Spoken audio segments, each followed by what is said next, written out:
Makanya peradaban modern itu bahaya kalau hanya positivistik, katanya Bergson. Itu saya potong ada dari kalimatnya Bergson.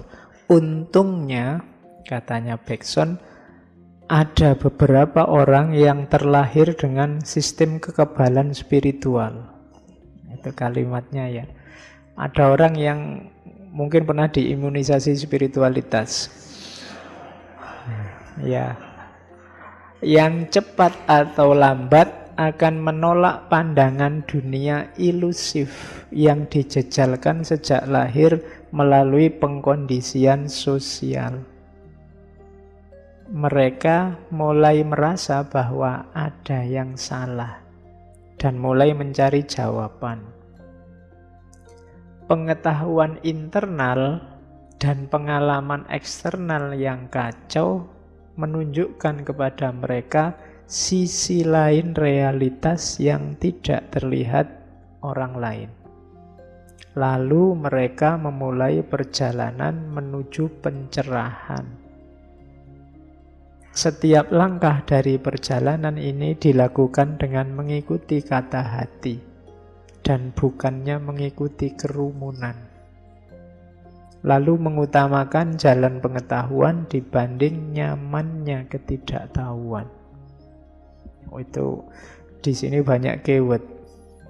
Yang pertama, ada orang-orang tertentu yang jiwanya memang cenderung ke arah spiritual, sehingga fenomena positivisme yang hanya percaya akal sama panca indera, yang materi sama yang rasional, itu menggelisahkan bagi mereka. Kalau diceritain filsafat yang modern-modern tidak tertarik, tapi begitu diceritain sufi, tasawuf, tentang batin, tertarik luar biasa. Kebanyakan dari dunia timur biasanya. Karena mungkin DNA-nya DNA timur, orang timur itu kan memang khasnya begitu. Kalau menyinggung batin tertarik. Mungkin sebagian besar kalian juga gitu. Kalau tema-tema spiritual, tasawuf, al-hikam kah, rumi kah, itu tertarik. Mungkin DNA-mu memang DNA itu.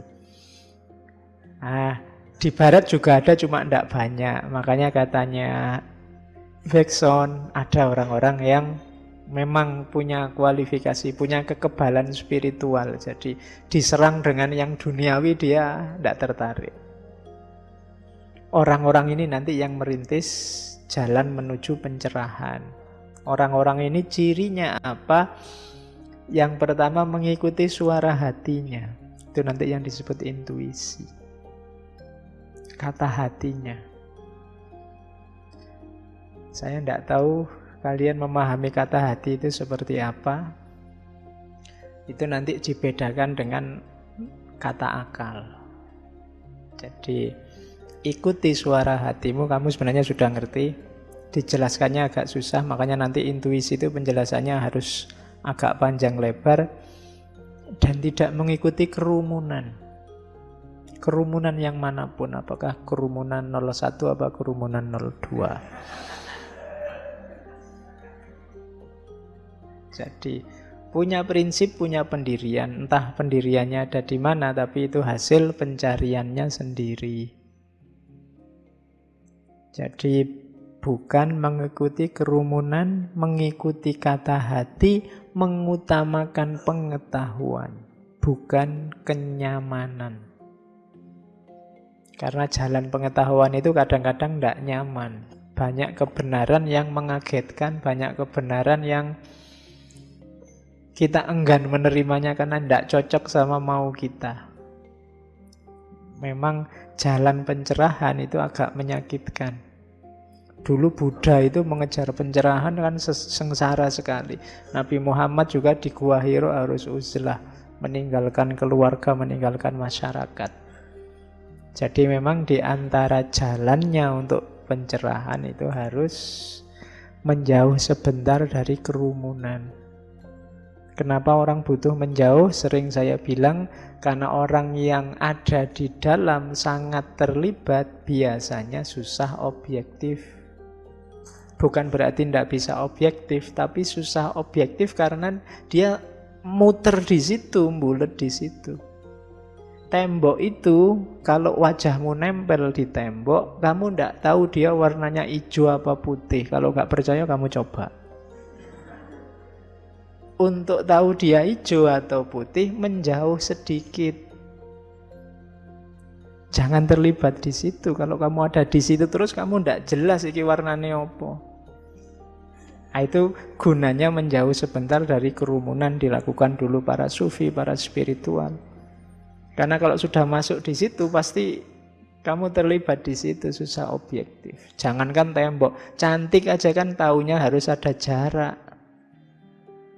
Kalau wajahmu dan wajahnya nempel, itu cantik tidak cantik sama saja. Iya, kalau sudah ada jarak baru tahu oh cantik. Oke, jadi peradaban di era Bergson hidup itu peradaban yang positivistik, orang terjebak di akal dan panca indera. Maka Bergson menawarkan gagasan-gagasan alternatif. Bahwa akal ya penting, panca indera ya penting, tapi tidak satu-satunya. Ada yang lain. Nanti yang diperkenalkan namanya intuisi.